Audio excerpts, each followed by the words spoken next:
সুপ্রিয় শিক্ষার্থী বন্ধুরা, কেমন আছো তোমরা? তোমাদের জন্য আজকের আলোচনা বিষয়বস্তু দেখতেই পারতেছো, চ্যাপ্টার 2 এর খুবই ছোট একটা কনসেপ্ট, পদার্থ ও পদার্থের অবস্থা। দেখো, আমরা মূলত আজকে এই 4টা টপিক নিয়ে কথা বলবো, অর্থাৎ হচ্ছে পদার্থ কি, কঠিন পদার্থ, তরল পদার্থ, গ্যাসীয় বা বায়বীয় পদার্থ, দুইটার একটা বললেই হয়।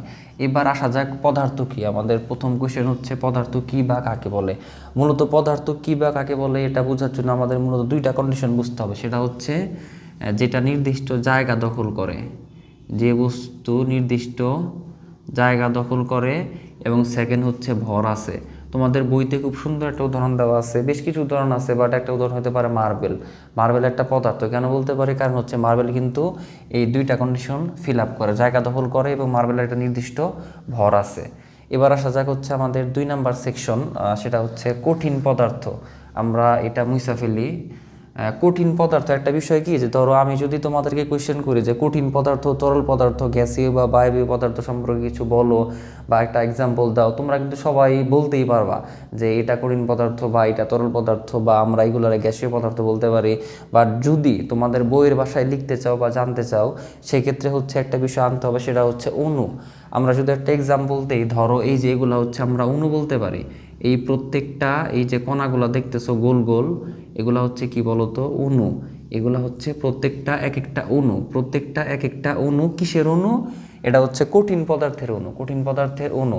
খেয়াল করে দেখো, এখানে প্রত্যেকটা অণু কিন্তু একটা আরেকটার সাথে একদম খুবই আষ্টে পৃষ্ঠে, অর্থাৎ একদম একটা আরেকটার সাথে পরস্পরভাবে খুবই কাছাকাছি অবস্থায় কিন্তু লেগে আছে আর কি। এখন এই যে একটা আরেকটার সাথে কাছাকাছি অবস্থায় লেগে আছে, এই বিষয়টারে বলা হয় হচ্ছে তোমার কি বলতো? আন্তঃকণা আকর্ষণ বল। এটাকে বলা হয় হচ্ছে আন্তঃকণা আকর্ষণ বলের কারণে। অর্থাৎ আমরা যদি বইয়ের ভাষায় কঠিন পদার্থ বুঝতে চাই, সেক্ষেত্রে মনে রাখতে হবে যে কঠিন পদার্থের অণুগুলা পরস্পরের সাথে একদম কাছাকাছি অবস্থান করে। এর কারণ হচ্ছে তাদের মধ্যে আন্তঃকণা আকর্ষণ শক্তি বেশি, এই কারণে হচ্ছে তাদের অণুগুলা পরস্পর কাছাকাছি অবস্থান করে। এবার দেখো তরল পদার্থ, তরল পদার্থের যদি আমরা অণুগুলা চিন্তা করি, দেখো কিছুটা পার্থক্য দেখতে পারবা। এটা কিন্তু একটু গ্যাপে গ্যাপে আছে, একটু গ্যাপে গ্যাপে আছে।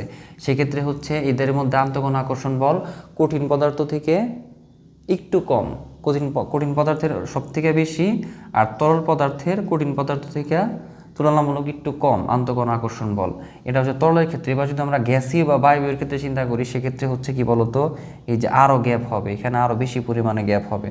সো বুঝতেই পারতেছো, এখানে আন্তঃকণা আকর্ষণ বল একদম কম, অর্থাৎ সব থেকে বেশি হচ্ছে আন্তঃকণা আকর্ষণ বল কঠিন পদার্থের সব থেকে বেশি।